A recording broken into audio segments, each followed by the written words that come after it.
Hediati alias Titi Soeharto akhirnya kembali ke Senayan setelah meraih suara tinggi di daerah pemilihan anggota Dapil Daerah Istimewa Yogyakarta pada pemilu 2024. Berdasarkan hasil rekapitulasi perhitungan suara, mantan istri Prabowo Suharto ini meraih 145.489 suara. Maju dengan Partai Gerindra, Titi Soeharto memperoleh suara terbanyak di partainya Sabtu 9 Maret 2024. Gerindra yang mengantongi 272.125 hanya mendapatkan jatah satu kursi di DPR RI yang menjadi milik Titi Soeharto. Selain putri Presiden kedua RI Soeharto tersebut, ada 7 caleg lain yang juga lolos ke DPR RI. Ini adalah kali kedua Titi Soeharto duduk di kursi DPR RI setelah sebelumnya sempat menjadi legislator Senayan pada pemilu 2014 dengan Golkar. Namun saat itu Titi Soeharto harus melepaskan kursinya di tengah jalan lantaran ia memilih pindah ke Partai Berkarya yang merupakan partai milik adiknya Tommy Soeharto. Pada tahun 2019, Titi Soeharto gagal ke Senayan lantaran Partai Berkarya tak mencapai ambang batas parlemen.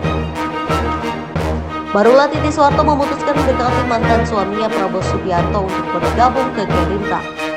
Setelah rujuk dengan Prabowo, Titi Soeharto akhirnya bisa kembali menginjakan kaki di Senayan. Berikut daftar caleg yang dipastikan mendapat jatah kursi DPR RI 2024 hingga 2029 berdasarkan hasil rekapitulasi KPU. Dapil Daerah Istimewa Yogyakarta 8 kursi. PDIP Esti Wijayati dan GM Toto Hedi Santoso. Golkar Gandung Pardiman, Gerindra Titi Soeharto. PKS Sukamta, PKB Kaisar Abu Hanifah. PAN Toto Daryanto, Nasdem Sumardi. Hadirin yang saya muliakan, diterbitkannya surat perintah 11 Maret tahun 1966, 51 tahun yang lalu, adalah merupakan tonggak sejarah dimulainya pemerintahan Orde Baru di bawah kepemimpinan Bapak Soeharto. Selama lebih dari 32 tahun dia memberikan dharma baktinya, mencurahkan tenaga dan pikirannya untuk membangun negeri, bangsa, dan rakyat yang sangat beliau cintai. Dengan menggunakan strategi trilogi pembangunan, yaitu stabilitas, pertumbuhan, dan pemerataan. Berbagai pembangunan di segala bidang dilaksanakan, terutama di bidang pertanian, infrastruktur, dan kesejahteraan rakyat. Keberhasilan dari pembangunan sampai mendapat penghargaan dari lembaga-lembaga internasional. Di antaranya tahun 1986 mendapat penghargaan dari FAO karena keberhasilan dalam swasembada beras. Kemudian tahun 1989 mendapatkan penghargaan dari PBB karena kesuksesan Indonesia dalam program keluarga berencana. Begitu banyak keberhasilan yang dicapai oleh Orde Baru yang dapat dinikmati oleh rakyat Indonesia. Kita sudah bersiap-siap untuk menjalankan, namun krisis keuangan yang melanda Asia Tenggara di tahun 1997 berimbas juga kepada negara kita, sehingga kita crash di ujung landasan. Kita dilanda krisis ekonomi dan krisis multidimensional yang akhirnya membawa Presiden Soeharto mengambil keputusan untuk berhenti sebagai presiden. Saya masih ingat satu malam sebelum Pak Harto memutuskan untuk lengser, beliau memanggil kami putra-putrinya, mengatakan bahwa besok saya akan berhenti sebagai presiden. Lalu salah seorang dari kami menanyakan, apakah Bapak sudah yakin dengan apa yang Bapak putuskan? Beliau hanya mengatakan bahwa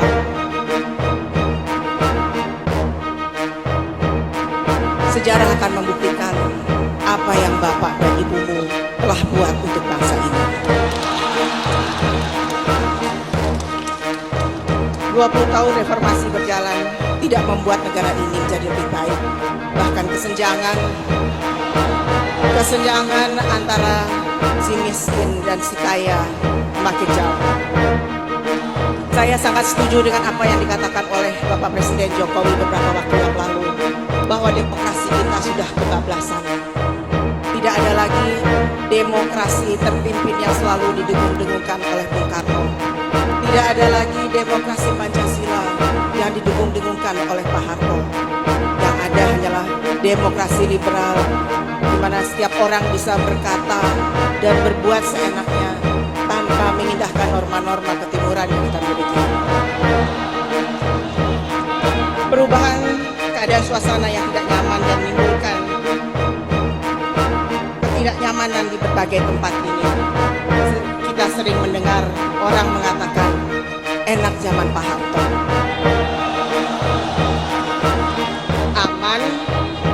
Aman, gampang cari makan, dan gampang cari kerja. Akhirnya saya berpikir bahwa mungkin ini yang dikatakan oleh Bapak sebelum beliau lengser, bahwa sejarah akan membuktikan apa yang sudah Bapak dan Ibu buat untuk bangsa ini. Begitu banyak rakyat yang merindukan dan mendoakan Pak Harto. Hadirin yang dimuliakan Allah, marilah bersama-sama kita melanjutkan perjuangan beliau untuk membangun dan mensejahterakan bangsa ini. Kita kembalikan ke relnya demokrasi yang kebablasan itu.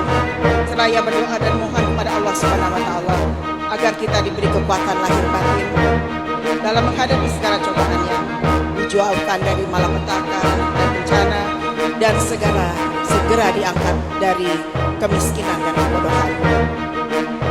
Sekali lagi saya atas nama keluarga besar Haji Muhammad Soeharto mengucapkan terima kasih dan penghargaan yang setingginya atas doa-doa yang dipanjatkan untuk almarhum Pak Harto dan Ibu Tien Soeharto.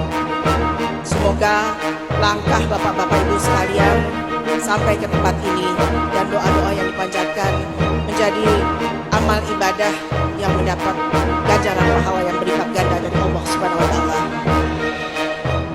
Semoga Allah yang Maha Kuasa, Tuhan yang Maha Besar, senantiasa membimbing dan meridhoi langkah kita dalam mengabdi pada negara dan bangsa. Wabillahi taufiq wal hidayah. Wassalamualaikum warahmatullahi wabarakatuh. Waalaikumsalam warahmatullahi wabarakatuh. Banyak yang menunggu ini ya. Ya, yang selalu hadir mendampingi di sejumlah debat calon presiden ada selalu hadir ya. Ya, Mbak Titi Soeharto. Mbak Titi. Bagaimana Mbak Titi sejauh ini dukungan Mbak Titi melihat Pak Prabowo running sebagai calon presiden Republik Indonesia? Ya, kita tentunya keluarga sangat mendukung ya, anak saya, Didit saya, kemudian saudara-saudara saya, Mbak Tutut, Mas Sigit, Mas Bambang, Tommy, Mami, kita semua bulat mendukung Mas Bowo untuk menjadi presiden dan memimpin bangsa Indonesia untuk ke depan ini. Kita mensupport baik support moral maupun tidak putus-putusnya kami berdoa, karena saya rasa Indonesia ke depan ini, Indonesia saat ini membutuhkan pemimpin yang kuat, pemimpin yang cerdas, pemimpin yang berwibawa, dan saya rasa itu ada pada Mas Bowo.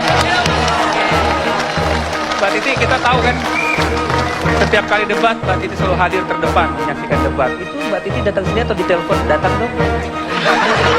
Ya, namanya juga volunteer, jadi mendukung, jadi kita selalu setiap kali ini harus ada. Baik, seperti juga dengan malam ini ya, juga hadir untuk mendukung langsung. Oke. Ya, dalam kesempatan ini saya ingin mengucapkan terima kasih kepada seluruh bangsa Indonesia, rakyat Indonesia yang telah mendukung Mas Bowo untuk menjadi Presiden Republik Indonesia, memimpin kami untuk 5 tahun ke depan. Semoga niat kita semuanya dapat diijabah oleh Allah Subhanahu wa taala. Indonesia kita bisa mendapatkan pemimpin yang baik, pemimpin yang amanah, pemimpin yang diridhai oleh Allah Subhanahu wa taala. Baik, terima kasih sekali Mbak Terima kasih Titi. Mbak Titi.